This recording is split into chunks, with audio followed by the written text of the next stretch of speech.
नमस्कार। रंग ऐशाचे में परम विचारों की इस कड़ी को आगे बढ़ाते हुए आज हम बातचीत करेंगे पूज्य राष्ट्र संत आचार्य श्री चंद्रानंद सागर सुरीश्वर जी महाराज साहब से। जान लेते हैं सत्य की ओर ले जाने वाला धर्म का सही मार्ग कौन सा है। बहुत ही भाग्य है हमारा महाराज साहब से बात करने का और विचारों को जानने का मौका हमको मिल रहा है। सबसे पहला ही प्रणाम गुरु जी। ये सचमुच हमारा भाग्य है कि हम मनुष्य के रूप में ये जीवन हमको मिला है। तो कर्म के रूप में हमारा सबसे पहले इस सदी में लक्ष्य क्या होना चाहिए। संतों ने, महंतों ने, ऋषियों और मुनियों ने इस मानव जीवन को बहुत ही दुर्लभ और अमूल्य बताया है। मानव यदि महामानव बनना चाहता है और संसार में आकर कुछ नया सृजन यदि करना चाहता है तो उसे अपने जीवन के अंदर अच्छे मार्ग पर चलना चाहिए। सत्समागम के माध्यम से जीवन के अंदर संस्कृति की सुवास, सदाचार की सुवास और मानवता के गुण अपने जीवन के अंदर लाने चाहिए। क्योंकि अपना ये जो भारत देश है, सनातन संस्कृति में हर व्यक्ति से, हर धर्म से प्रेम करने का, स्नेह और सौहार्द रखने का अपन को ऋषियों से प्रेरणा एवं उपदेश मिला हुआ है। तो यदि मानवों के अंदर प्रेम और मैत्री का यदि विकास हो जाए तो अपने इस देश के अंदर हर जगह पर दूध की गंगा बह सकती है और प्रेम की श्रृंखलाओं का सर्जन हो सकता है। तो आपके मार्गदर्शन से हमें महसूस होते रहता है कि प्रेम की भाषा हर पल हर घड़ी होनी चाहिए। पर रिश्तों में बहुत बार हम देखते हैं, घर में हो बाहर हो, खटास बढ़ती जा रही है। ऐसे कहा गया है कि क्षमा वशीकृते क्षमया किम न सिद्ध्यति। तो ये क्षमाशील वृत्ति नहीं आ रही है और लोगों के एक दूसरे के प्रति आकस बढ़ रहा है। तो ये कम करने के लिए क्या होना चाहिए। उसके लिए कल ही रविवार को मेरा एक शिविर था। उस शिविर का विषय था क्रोध आबाद तो जीवन बर्बाद। मानवों के जीवन के अंदर सहनशीलता कम हो चुकी है और सहनशीलता कम होने से व्यक्ति अपेक्षाएं इतनी बढ़ा चुका है कि उसकी अपेक्षाएं पूर्ण नहीं होती है, उसकी इच्छाएं पूर्ण नहीं होती है तो आवेश आता है, क्रोध आता है और क्रोध फिर विस्फोट बन जाता है। तो घर घर के अंदर राम नहीं मगर रामायण खड़ी हो जाती है। अपना ये देश तो राम का देश है, भगवान महावीर का देश है कि जहाँ पर हमेशा अपन को प्रेम, मैत्री और बंधुत्व की भावना की प्रेरणाएं और उपदेश मिलते थे। वहाँ पर आज घर घर के अंदर अपन को रामायण देखने मिल रही है। उसका कारण है कि अपन जो पुण्य कम है और अपेक्षाएं बहुत ज़्यादा है। अब वो अपेक्षाएं तभी पूर्ण हो सकती है कि अपन पुण्य बढ़ावे और पुण्य तब बढ़ता है कि अपन अपने हाथ बांटे। अपन को जो मिला है, जिनको जो नहीं मिला है उसे देने की अपन कोशिश करेंगे तो मन के अंदर शांति मिलेगी, शांति मिलेगी। तो इस शांति का सरल सोपा मार्ग है और हमारे भारतीय संस्कृति में यही बताया गया है कि दान इस संस्कृति का विशेष है। जितना आप देते रहोगे उतना आपका भला होते जाएगा, आपको मिलते जाएगा। फिर भी लोग इस धर्म को पालते नहीं हैं। बस धर्म को नहीं पालते इसलिए अधर्म बढ़ा है और अधर्म बढ़ा है इसलिए जो अपने विचार है अशुद्ध बने हैं और अशुद्ध विचार के हिसाब से मनोवृत्ति भी गलत हो चुकी है। किसी का गिरे मुझे मिले, पूरी दुनिया का हम खा जाए मगर हमारा कोई खाए उसका सत्यानाश हो जाए, ये मनोवृत्ति बढ़ने का कारण है कि अपन में संतोष नहीं है और संतोष धर्म से ही आ सकता है। और धर्म जब अपन सत्समागम में संतों के सानिध्य में जाकर बैठते हैं और संत उसे कहते हैं जो निर्लोभी है, निर्दम्भी है, जिनका लक्ष्य सिर्फ परोपकार का ही है, आत्मलक्षी जिनकी नज़र है, वही संत मानवों के अंदर परिवर्तन ला सकते हैं। और इसलिए अपनी भारतीय परंपरा के अंदर चातुर्मास के 4 महीने एक जगह पर साधु संत स्थिर वास रहते हैं और प्रवचन की गंगा बहाते हैं। उस प्रवचन की गंगा से ही मनोवृत्ति, मनोभूमिका अपनी खेती के लायक यानी धर्म के लायक बनेगी जरूर। तो ये पतन और जो मेरी हार होती है या मैं पीछे पड़ जाता हूँ या दुख का मेरे कारण है ये लोभ और अहंकार। तो ये दो मेरे शत्रुओं को कम करने के लिए आप मुझे एक सरलतम कौन सा मार्ग बताते हैं? अहंकार, ईगो अपने जीवन की ये जिद है, हठ है। उस हठों को अपन सरलता के दवा से ही अपन उसको दूर कर सकते हैं। और सरलता तभी आती कि अपन झुकना जानते हैं। झुकता वही है जिसमें कुछ जान होती है। अक्कड़पन तो खास मुर्दों की पहचान है।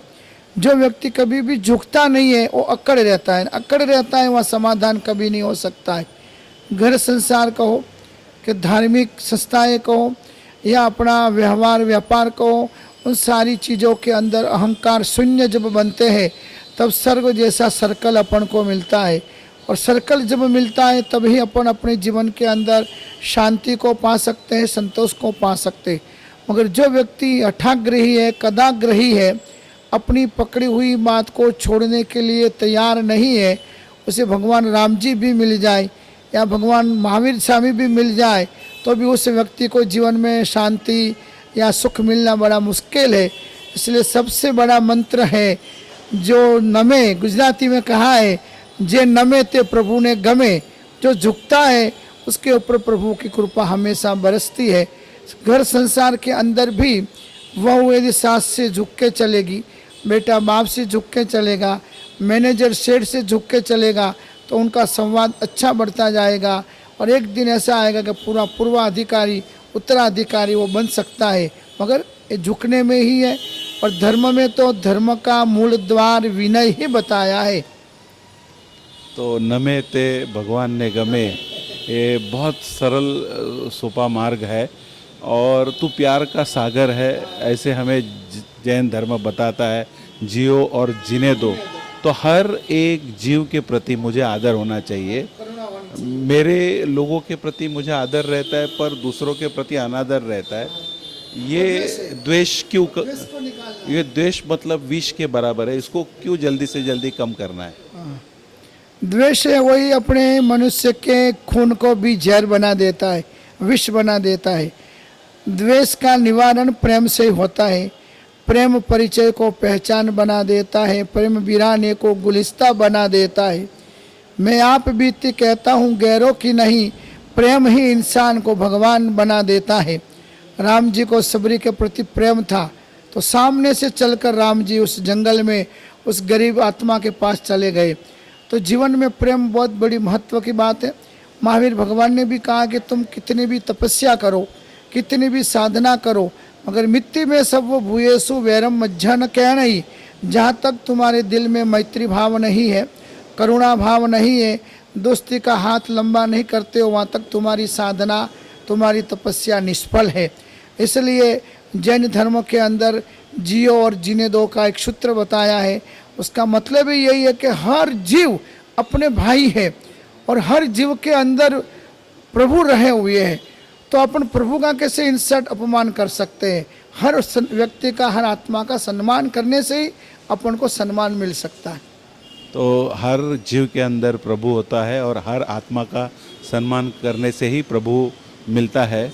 आखिर में हम ये आपको पूछना चाहेंगे, आपने साधना की बात कही, तो मेरा 50 साल का उम्र हो या 100 साल का या इससे भी बड़ी उम्र हो, तो इस छोटे से जीवन काल में सबसे बड़ी साधना जिसने मुझे जीवन दिया है उसके प्रति कौन सी होनी चाहिए? अच्छा, सबसे पहले तो प्रभु का अपन पाठ मानना चाहिए कि जिस परमात्मा की कृपा से अपन इस पृथ्वी के ऊपर आए हैं। और अपने माता पिताओं का भी अपन को उपकार मानना चाहिए जिन्होंने अपन को ज़िंदगी दी है।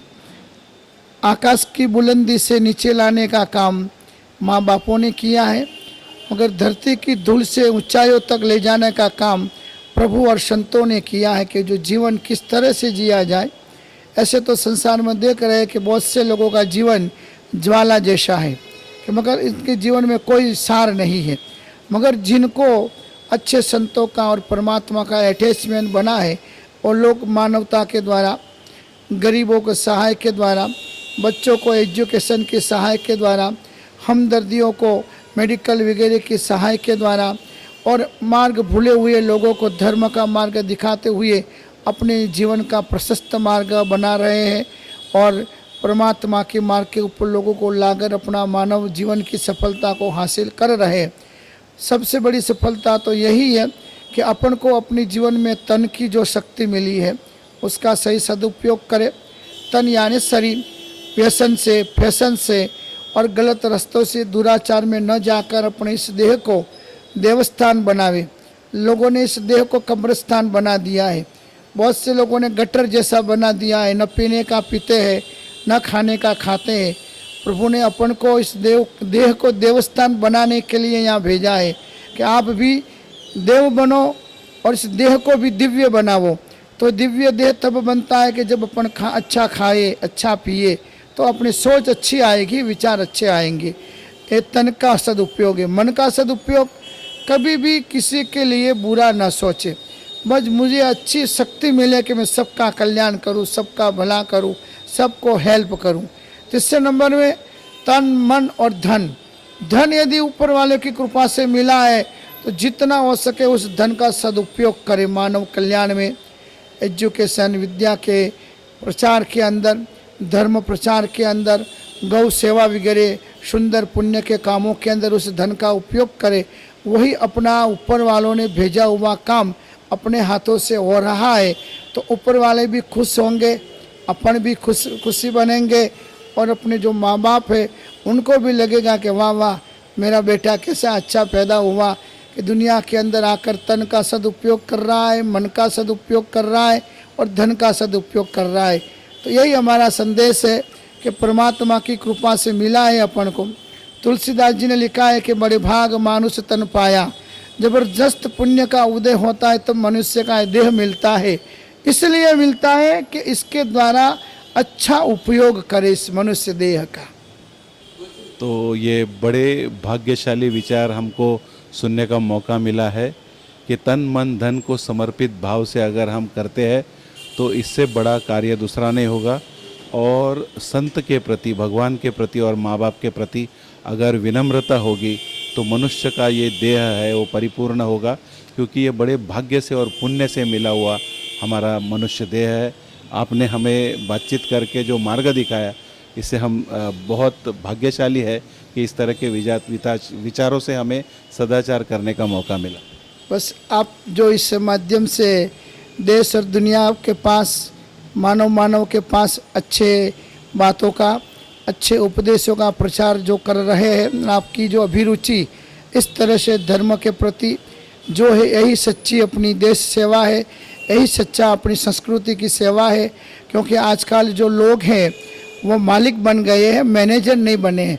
प्रभु ने अपन को यहाँ पर मैनेजर बनने के लिए भेजा है कि भी तुमको जो मिला है पुण्य से मिलता है, उस पुण्य की चीज़ों का, साधनों का, सामग्री का, संपत्ति का, सत्ता का आप मालिक बनकर यूज ना करो, मगर मैनेजर बनकर उसका अच्छा मैनेजमेंट करो तो देश परिवर्तन होगा। मोदी जी भी कह रहे हैं कि सबका साथ सबका विकास, वो तब ही होगा कि अपने पास जो है उसे अपन बांटने की कोशिश करें, खाने की नहीं, दबाने की नहीं, मगर उसे देने की अपन कोशिश करेंगे तो ही अपना विकास और अपनी उन्नति जरूर होगी। बड़ा भाग्य है। शुक्रिया।